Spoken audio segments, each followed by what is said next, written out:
మీ అమ్మని ఎన్నిసార్లు కొట్టినా? చాలా సార్లు కొట్టినా. నేను ఎప్పుడైనా కొట్టినానా? కొట్టేదాకా తెచ్చుకో.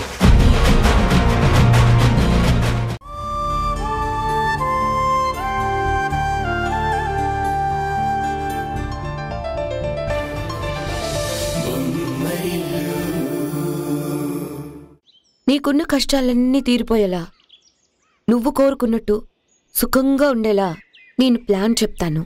నువ్వేం బాధపడకు. ఆ పని చేసావంటే నీ రుణం ఈ జన్మలో తీర్చుకోలేనక్క. రుణాలు వడ్డీలు వద్దులే కానీ నేను ఒక పని చెప్తాను, చేస్తావా? చెప్పక్క, నువ్వేం చెప్పినా చేస్తాను. నువ్వేం చేసినా నా మంచి కోసమే కదా. నీ మంచితో పాటు నాకు కూడా మంచి జరుగుతుంది. మనిద్దరికీ మంచి జరిగేలా నేనొక మాస్టర్ ప్లాన్ వేశాను. ఆ ప్లాన్లో భాగంగా ఇప్పుడు నువ్వు అర్జెంటుగా హాస్పిటల్కి వెళ్ళాలి. హాస్పిటల్కి వెళ్ళాలా? ఎందుకంటే ఏం చెప్పాలి? ఏదో ఒక గైనిక్ ప్రాబ్లం అని చెప్పు. అర్జెంటుగా వెళ్ళాలని చెప్పు. ఓకే, అయితే వెళ్తాను. నువ్వొక్కదానివే కాదు, మీ అత్తగారిని కూడా తీసుకెళ్ళాలి. అత్తయ్య? అత్తయ్య ఎందుకక్క?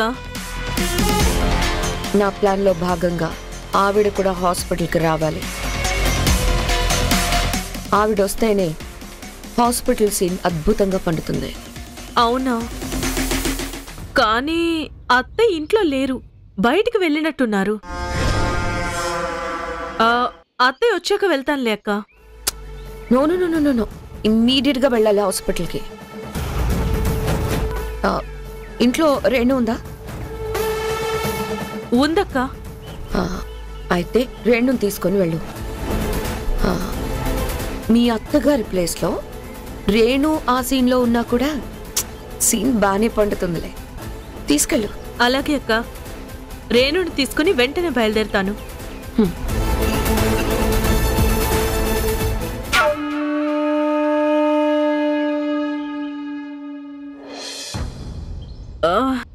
రేణు,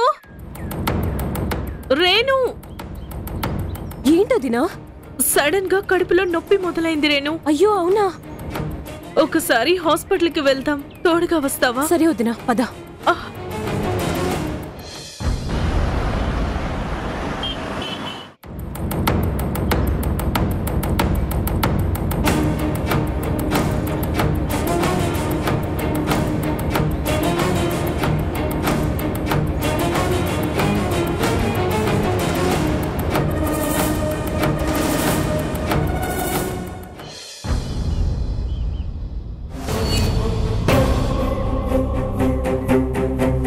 నొప్పిగా ఉందా? ఇప్పుడు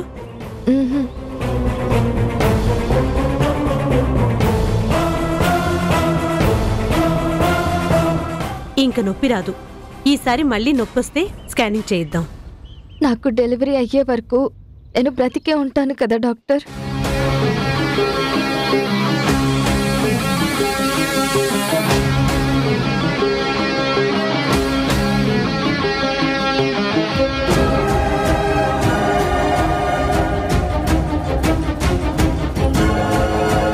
నాకేం 100 ఏళ్ళు బ్రతకాలి అన్న ఆశ లేదు డాక్టర్. కిరణ్ గారి బిడ్డని కని ఆయన చేతుల్లో కనుమూసినా చాలు.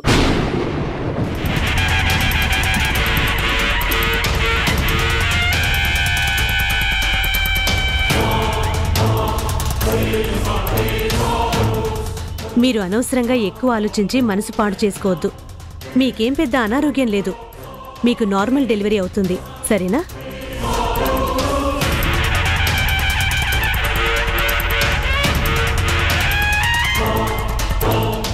నాకు ఇలా కడుపు నొప్పి వచ్చిన ప్రతిసారి నా కడుపులో పెరుగుతున్న ఆయన బిడ్డ ఎంత అల్లాడిపోతున్నాడో అని చాలా బాధేస్తుంది డాక్టర్.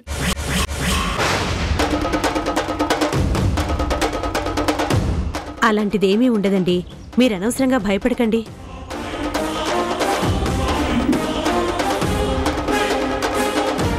కిరణ్ గారు, ఆవిడ తన కడుపులో పెరుగుతున్న బిడ్డ గురించి చాలా టెన్షన్ పడుతుంది.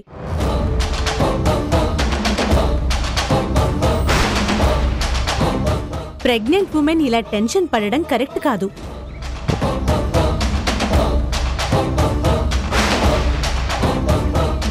ఆవిడికి ఎలాంటి టెన్షన్ లేకుండా చూసుకోవాల్సిన బాధ్యత మీదే.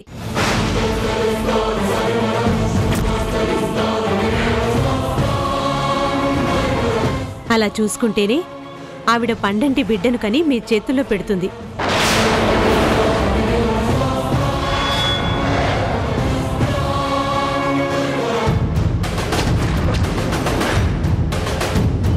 మెడిసిన్స్ రాసిస్తాను, రెగ్యులర్గా వాడండి. Thank you doctor. జాగ్రత్త పల్లవి.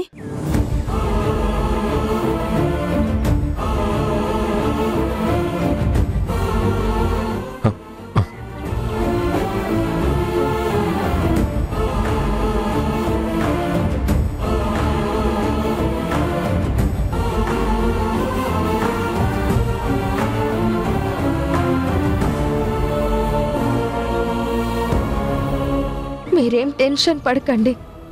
నేను ఆ యముడితో పోరాడైనా సరే మీ బిడ్డని మీ చేతుల్లో పెట్టే వరకు నేను బ్రతికే ఉంటాను.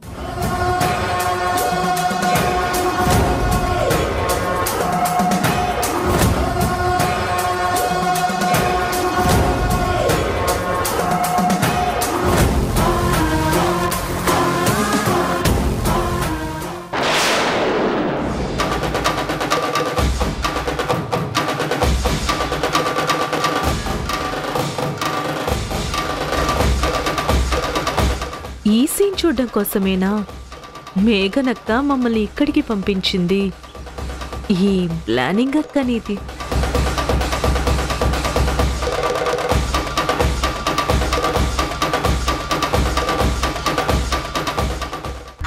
నిన్ను నా గ్రిప్లో ఎలా పెట్టుకోవాలో నాకు బాగా తెలుసు కిరణ్, బాగా తెలుసు.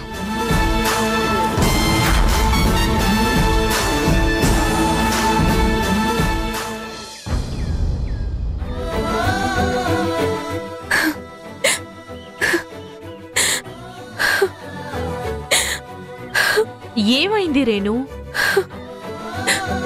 తట్టుకోలేకపోతున్నాను దినా. కిరణ్ అన్నయ్య వదినకి ఇంత ద్రోహం చేస్తుంటే తట్టుకోలేకపోతున్నాను. చెప్పేయాలి, వెంటనే విషయం అమ్మకు చెప్పి అన్నయ్యకి బుద్ధి చెప్పించాలి. ఏ ఆవేశపడుకు రేణు. ఇలాంటి విషయాలు తొందరపడి పెద్దవాళ్ళకి చెప్పకూడదు. చెప్పకుండా ఎలా ఉంటాం వదినా? అంటే నా ఉద్దేశం, అసలేం జరిగిందో కిరణ్ని అడిగి తెలుసుకొని ఆ తర్వాత అత్తయ్య గారికి చెప్తే బాగుంటుంది కదా అని. అడిగితే మాత్రం అన్నయ్య తప్పు చేశారని చెప్తాడా? ఆ తప్పుని ఏదో ఒక రకంగా సమర్థించుకుంటాడు. ఈ విషయం వెంటనే అమ్మకు చెప్పడమే కరెక్ట్. ఒక రకంగా కరెక్టే అనుకో, కానీ ఉషాకి అలా అన్యాయం జరుగుతుంటే నువ్వే తట్టుకోలేకపోయావు. మరి అత్తయ్య గారు తట్టుకుంటారా అని. అమ్మే కాదు, ఎవరూ తట్టుకోలేరు. ఉషా వదినంటే నీ కోపం ఉండొచ్చు, అయినా కూడా నువ్వు తట్టుకుంటావా? ఉషా వదినికి అన్యాయం జరుగుతూ ఉంటే నీకు బాధ వేయదా? బాధ వేయకుండా ఎలా ఉంటుంది రేణు? తోడి కోడలికి అన్యాయం జరుగుతుంది అంటే సొంత చెల్లెలకి అన్యాయం జరిగినట్టే అని ఫీల్ అవుతాను నేను. మరి ఆ అన్యాయాన్ని ఆపాలంటే అమ్మకు చెప్పాలి కదా? అవునవును, చెప్పాలి. కానీ చెప్పేంత ధైర్యం నాకు లేదు. నువ్వేం చెప్పనక్కర్లేదు, నేనే చెప్తాను. నువ్వు చెప్పాలా వద్దా అన్న సందిగ్ధంలో పడి చెప్పకుండా ఉంటావేమో అని భయపడే నీ చేత చెప్పించడం కోసమే ఇలా రెచ్చగొట్టాను. అమ్మకి మాత్రమే చెప్తాను, ఉషా వదినకి చెప్పను. చెప్పి తట్టుకోలేదు. నువ్వు కూడా పొరపాటును కూడా ఈ విషయాన్ని వదినకి చెప్పొద్దు.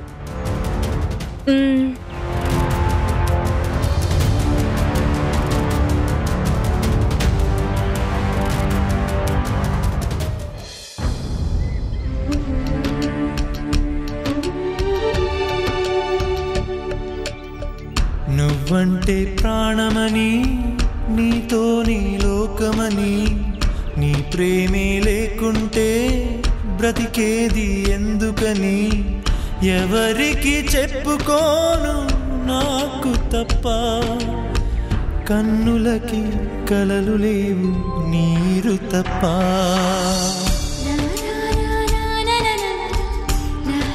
మాకు పెళ్ళైనప్పటి నుంచి ఉషకి అబద్ధం చెప్పాల్సిన పరిస్థితి నాకెప్పుడూ రాలేదు. కానీ ఎందుకు స్వామి ఇప్పుడు ఇలా అబద్ధాలు చెప్పాల్సిన పరిస్థితి కల్పించావు? పిల్లల విషయంలో ఆయన్ని బాధ పెట్టకూడదని నింద నా మీద వేసుకున్నందుకు, లోపం నాలో ఉందని అబద్ధం చెప్పినందుకు నా భర్త నాకు ఇన్ని అబద్ధాలు చెప్పే పరిస్థితి వచ్చింది. ఈ పరిస్థితుల నుంచి నేనెప్పుడు బయటపడతాను స్వామి? నేనెప్పుడు ఏది నిన్ను కోరుకోలేదు, మొదటిసారి కోరుకుంటున్నాను. ఈ పరిస్థితి నుంచి నన్ను బయటపడే స్వామి.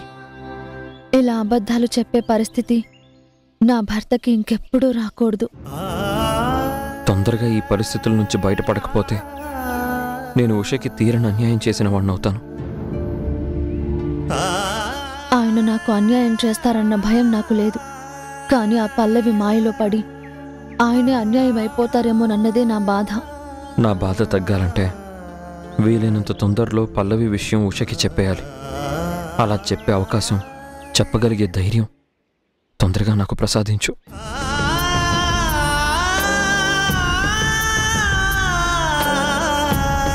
వీలైనంత తొందరగా ఆయన్ని ఆ పల్లవి మాయ నుంచి బయటపడేలా చేయాలి.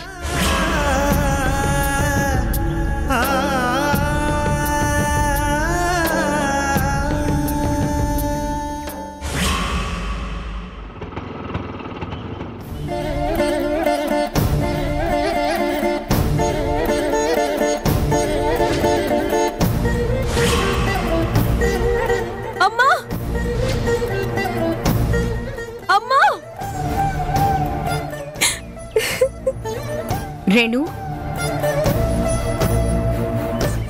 రేణు, ఏమైందమ్మా? నాన్నెక్కడమ్మా? బయటికెళ్ళారమ్మా. నాన్నతో ఏమైనా మాట్లాడాలా? నాన్నతో కాదు, నీతోనే మాట్లాడాలి. అసలు ఏం జరిగిందమ్మా? రేణు చెప్పింది విని మీరు ఆవేశపడొద్దు. అంటే ఆవేశంలో తీసుకునే నిర్ణయాలు సరిగా ఉండవు అంటారు కదా. తను ఎలాంటి విషయం చెప్పినా మీరు ప్రశాంతంగా ఆలోచించి నిర్ణయం తీసుకోండి. వదినా, ఇప్పుడు నేను చెప్పే విషయం ప్రశాంతంగా చెప్పేది కాదు, ప్రశాంతంగా వినేది కాదు. ఆవేశంతో చెప్పేది, ఆవేశంతో వినేది. విషయం ఏంటో నాకు చెప్పకుండా మీరు మాట్లాడుకుంటారేంటి? అసలు ఏం జరిగింది? ఆ పల్లవి నువ్వు అనుకుంటున్నట్టు అమాయకురాలు కాదమ్మా. కొంపలు ముంచే రకం, కాపురాలు కూల్చే రకం. రేణు, పల్లవి మీ అన్నయ్య ఫ్రెండ్. తన గురించి ఇలా మాట్లాడతావేంటి? నేను ఇంతకాలం అన్నయ్యకి ఫ్రెండే అనుకున్నాను, కానీ అంతకు మించి అని ఇప్పుడే అర్థమైంది. అంతకు మించా అంటే? అంటే వాళ్ళిద్దరూ ఫ్రెండ్స్ కాదు, లవర్స్.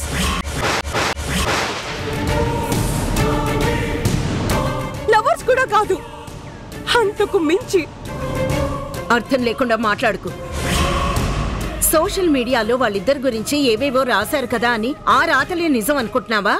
అవి సోషల్ మీడియా రాతలు కాదమ్మా, మన తల రాత.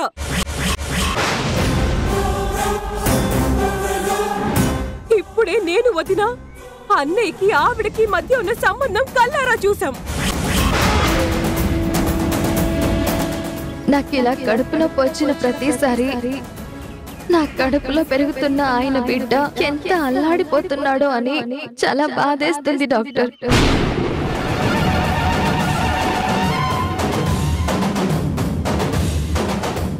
మీరేం టెన్షన్ పడకండి. నేను ఆ యముడితో పోరాడైనా సరే మీ బిడ్డని మీ చేతుల్లో పెట్టే వరకు నేను బ్రతికే ఉంటాను.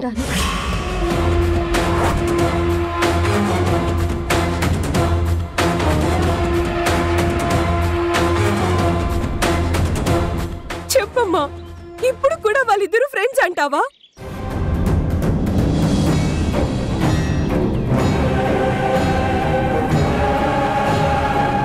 పల్లవి కడుపులో బిడ్డ పెరుగుతున్నా కూడా వాళ్ళిద్దరి మధ్య ఎలాంటి సంబంధం లేదంటావా? ఆ పల్లవి ఇంత దుర్మార్గురాలని ఊహించలేదు. తనని నేను సొంత బిడ్డలా చూసుకుంటే నన్ను ఇంతలా మోసం చేస్తుందా? నాకు వెనక ముందు ఎవ్వరూ లేరు, అనాథనని చెప్తే అమ్మలా ఆదరించినందుకు నా కొడుకు కాపురంలో నిప్పులు పోస్తుందా? అసలు ఈ విషయం తెలిస్తే ఉష తట్టుకోగలదా? మీ నాన్న తట్టుకోగలరా? ఈ విషయం తరుణ్కి తెలిస్తే పల్లవిని ఏం చేస్తాడో ఊహించుకుంటే భయంగా ఉంది.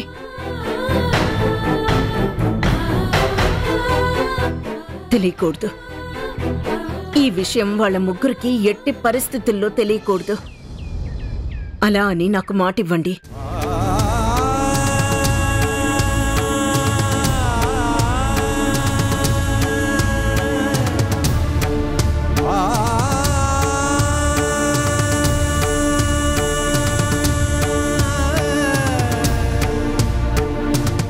మాట ఇవ్వండి.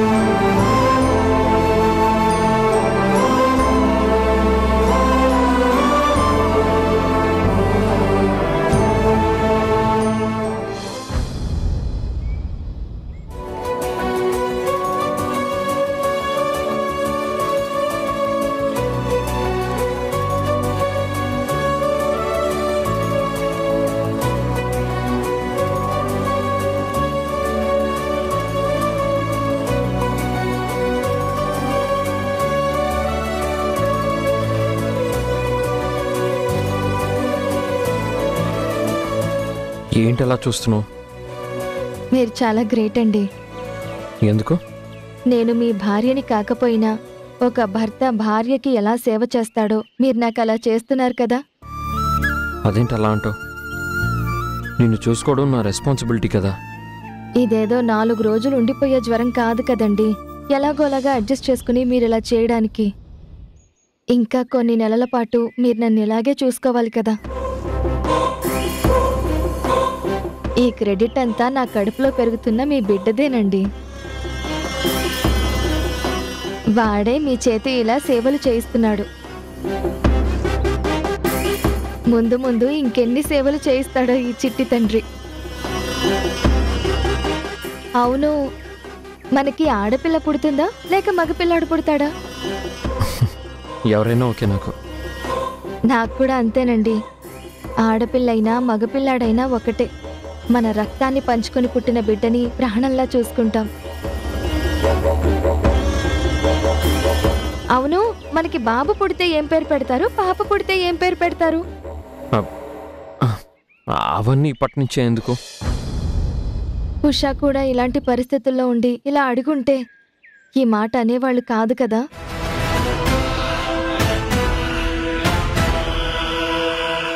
నేను మీ భార్యని కాదనే కదా అలా అన్నారు. నా ఉద్దేశం అది కాదు. మీ ఉద్దేశం ఏదైనా నా ఉద్దేశం ఏంటో చెప్పమంటారా? నేను మీ భార్యని కాకపోయినా మీ బిడ్డకి తల్లిని కాబట్టి మీ బిడ్డని కని మీ చేతుల్లో పెట్టి మీ కళ్ళల్లోకి చూస్తూ కనుమొయ్యాలని నా మనసు కనిపిస్తుంది. పల్లవి, ఇంకెప్పుడు ఇలా చావు గురించి మాట్లాడుకో. టాబ్లెట్స్ వేసుకునే టైం అయింది, తీసుకొస్తానుండు. నేను అంత తేలిగ్గా ఎందుకు చేస్తాను కిరణ్? నిండు 100 ఏళ్ళు నీతోనే బ్రతికి చస్తాను.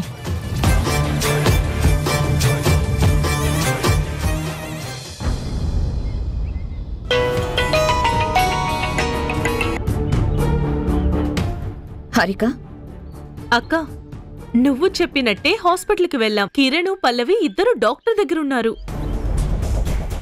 గుడ్. విషయం తెలిసి రేణు షాక్ అయిపోయింది. Very good.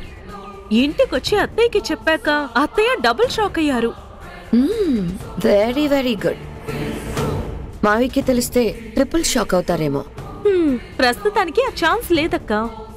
ఎందుకు లేదు? ఈ విషయం మామయ్య గారికి చెప్పొద్దని అత్తయ్య మాట తీసుకున్నారు. అవునా? మాట తీసుకుందా? No problem. ఆ విషయం ఆయనకి ఎప్పుడు ఎలా తెలియాలో అలాగే తెలుస్తుందిలే. ముందు అత్తయ్యకి తెలిసింది కదా, అది చాలు. ఆవిడికి తెలిస్తే బంగాళాఖాతంలో వాయుగుండం పట్టినట్టే. ఆ వాయుగుండం తొందరలోనే తుఫానుగా మారుతుంది. చూస్తూ ఉండు. ఆ తుఫాన్లో నేనేం కొట్టుకుపోను కదా. అలాంటిదేం జరగదు. ఎవరు కొట్టుకుపోవాలో వాళ్లే కొట్టుకుపోతారు ఆ తుఫాన్లో. ఇప్పుడు చూడు, అసలు కథ మొదలై పల్లవి కథ ఎన్ని మలుపులు తిరుగుతుందో. సరే అక్క.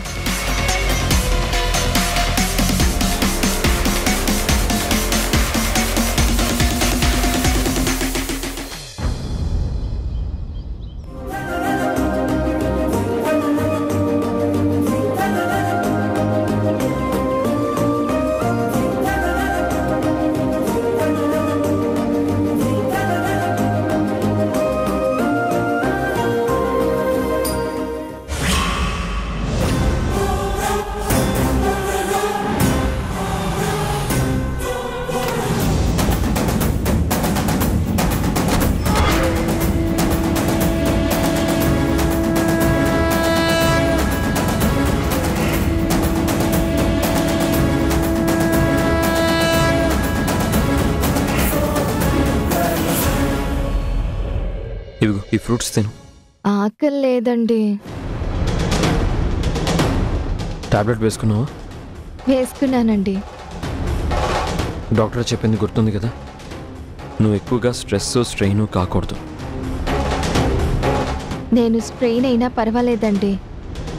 నా కడుపులో పెరుగుతున్న మీ బిడ్డని మాత్రం స్ట్రెయిన్ కానివ్వను.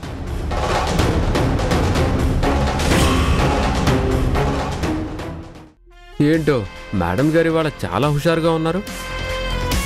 ఓనే ఏడిపించినట్టు ఉంది, అందుకే సంతోషంగా ఉంది.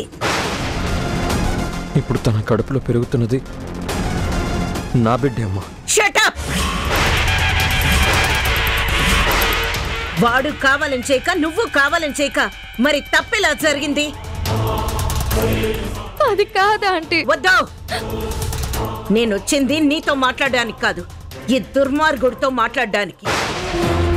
నీలాంటి కొడుకుని కన్నందుకు ఒక అమ్మగా సిగ్గుపడుతున్నాను.